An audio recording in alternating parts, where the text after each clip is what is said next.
Hello everyone, welcome back to another video of machine design. We're going to be talking about this problem over here. So two steels are being considered for manufacture of as-forged connecting rods subjected to bending loads.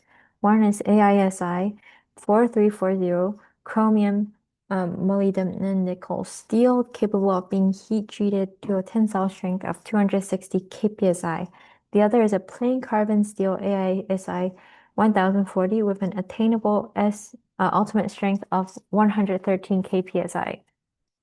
Each rod is to have a size giving an equivalent diameter DE of 0.75 inches.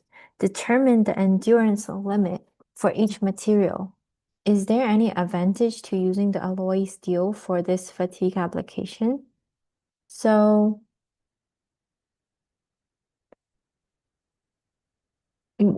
what is equivalent diameter? We have to understand that, and we'll understand that later on. All right, so first let's put down our knowns and our givens.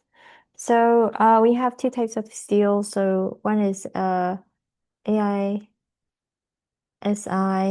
4340, and the other one is AISI 1040.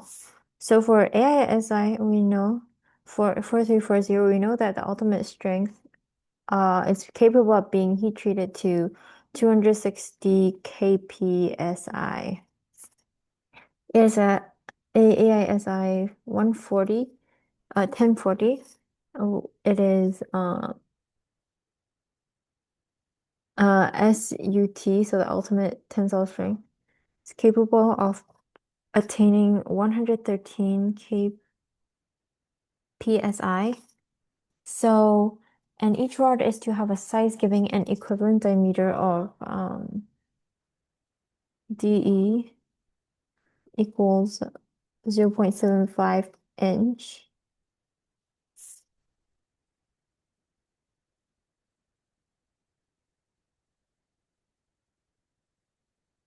And we want to determine the endurance limit for each material. So find SE and determine whether there is any advantage to using the alloy steel for this fatigue application. So um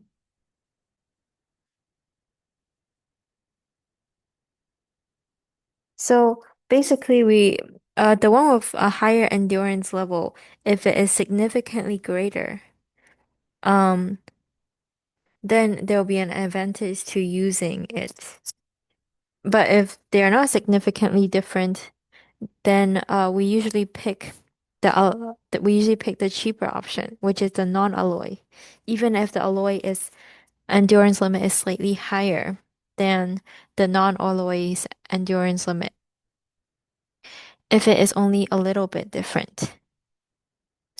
Okay, so we first we know this is the problem where we have to use the expression um SE equals KA KB KC KD KEN SE prime.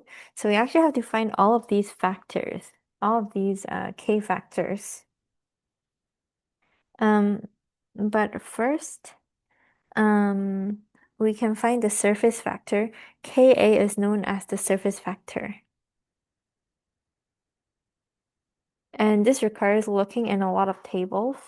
So we're going to pull up our first table now. So as we see in this equation sheet, Ka is equal to A times the ultimate strength to the power of B. So we can, and uh, these factors are given as such. So factor A is given according to the ultimate tensile strength and the surface finished. So for our AISI 4340 steel, it is as forged. So we can find A and B from that. For instance, let me see if I can annotate. For the as-forged one, we will take factor A is equal to 12.7 kpsi, and B is equals to thus negative 0.758. And we will use this equation, plugging in A value and our B value to calculate Ka.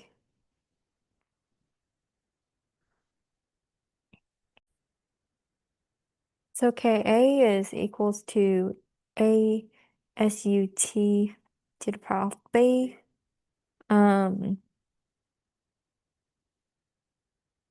equals 12.7 uh yeah, 12.7 kpsi times 260 kpsi to the power of negative 0.758. So Ka is equal to, let's calculate that, 0.188.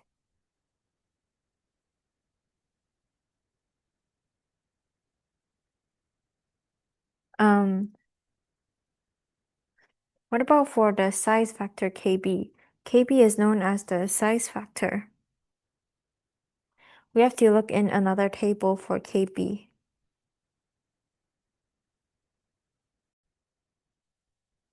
As we see, we can find Kb for a rotating shaft for bending or torsion. Kb is given by those values, but for a non-rotating member, we have to use for bending, use table 6.3 for DE and substitute into equation 6.19 for D. So is our problem dealing with a rotating shaft or a non-rotating member? Let's first get that straight. So in our problem, these two steels are subjected to bending loads.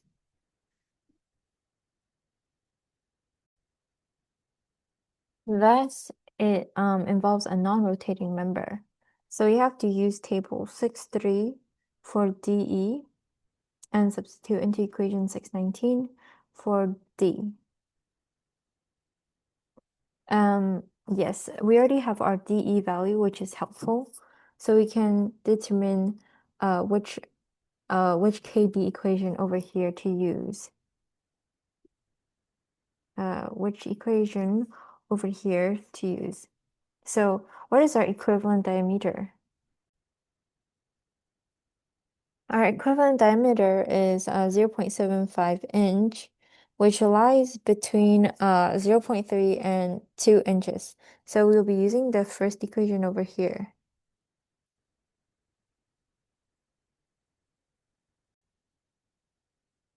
So the equation we'll use is 0.879 times d to the power of negative 0.107. In this case, the d will actually be our equivalent diameter, which is 0.75 inches. So substituting that into our equation for KB, we get that KB is equal to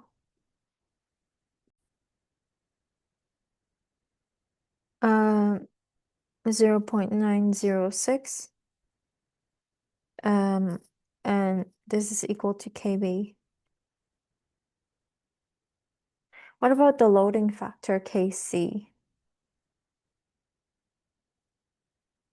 We look again to our tables and equation sheet, and we find that KC is equal to 1 for bending, 0.85 for axial or torsion loading, for axial loading, and 0.59 for torsion loading. In our case, we have only bending, so Kc is equal to 1.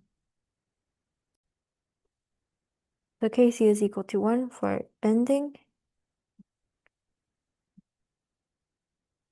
And what about for Kd? we look again to our table. So it says either use the ultimate strength from equation 626 to estimate SE endurance limit at the operating temperature with KD equals 1, or use known SE at room temperature with KD equals ST over SRT. Usually when we're not given the temperature and it's at room temperature, we use KD is equal to 1. Um,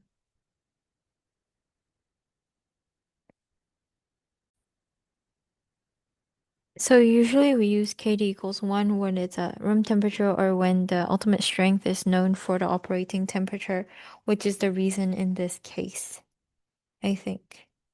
And for KE,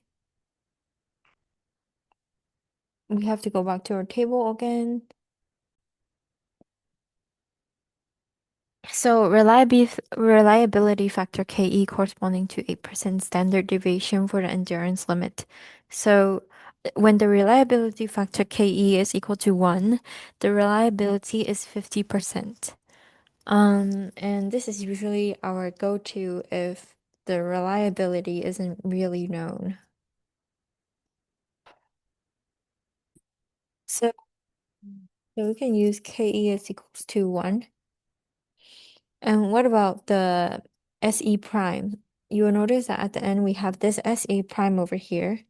So SE prime can be found by knowing that the ultimate tensile strength is equal to 260 kpsi. So we get that from this equation over here. So this equation over here, our tensile strength is 260 kpsi. So that is greater than 200 kpsi. So we will use 100 kpsi for SE prime.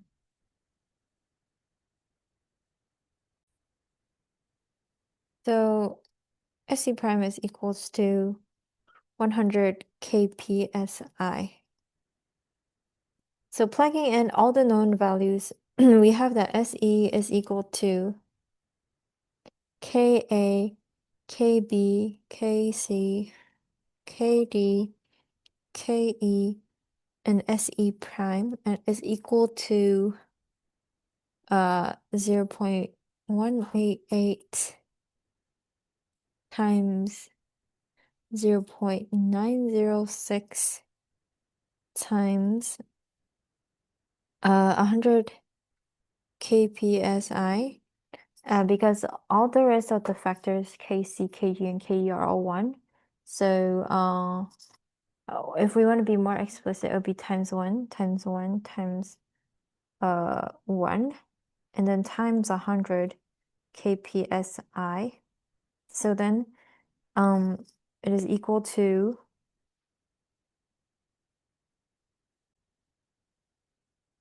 17.03 kpsi.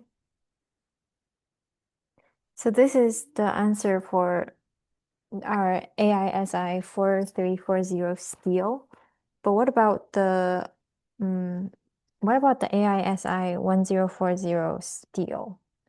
We have ultimate strength equals 113 kpsi. So what changes? It is also yes, heat treated to a tensile strength. They are both as forged connecting rods, so they are treated the same way. So the Ka value for AISI 1040 will be equal to A times SUT to the power of B. Let's look at what those A and B constants. So the ultimate tensile strength is 113 kpsi. So for K for kpsi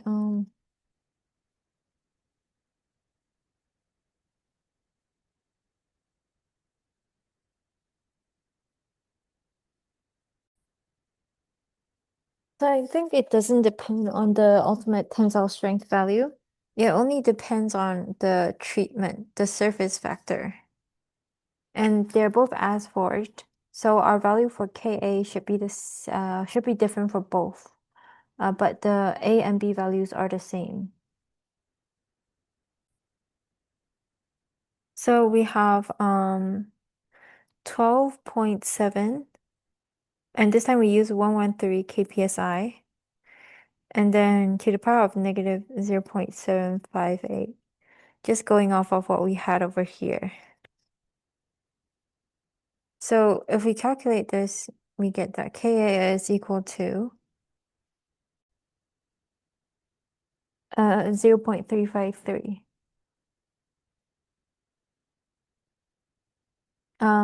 Now we want to know the size factor Kb. The size factor is equal to, we have the same equivalent diameter.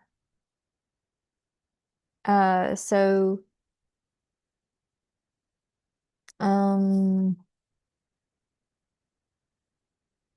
yes, each rod has the same equivalent diameter. So Kb will still be equal to 0.879 times d to the negative 0.10, 0.107, which is equal to plugging in 0.75 inch for D. We have that Kb is equals to 0.906.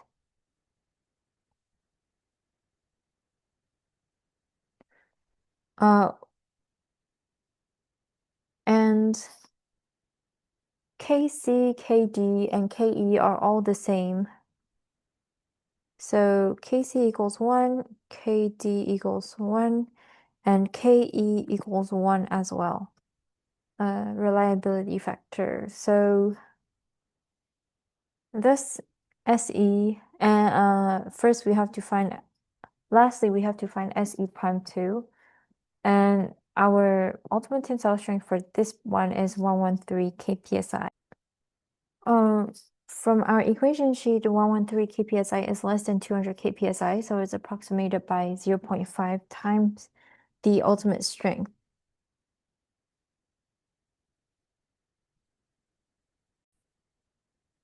So then we will use 0.5 times SUT is equal to 0.5 times 113 kpsi, which is equal to 56.5 kpsi, and we'll calculate the SE down here. SE is equal to thus 0.353 353 times 0.906 times 1 times 1 times 1 times 56.5, and we thus get that SE is equal to 18.1 kpsi. So remember that this right column, the AI SI1040 is a non-alloy.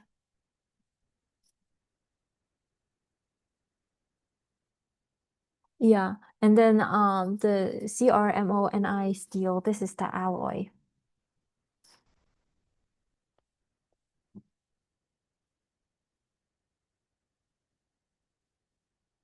Mm, or is that right? Am I getting this wrong? Yes, I believe that I am wrong. So the alloy is going to be the AISI 1040 carbon steel. because carbon steel is an alloy, I believe. And yes, it is an alloy, but in this case, there will be no advantage to using the more expensive alloy steel because the endurance limit that is honestly about the same in magnitude, and the alloy is much more expensive. So this one, the non-alloy, is cheaper and has similar uh endurance limit. So we use the non-alloy steel, which is the AISI 4340. I hope this video helped you understand how to work through these kind of problems, and see you guys in the next video. I'll be posting these slides too.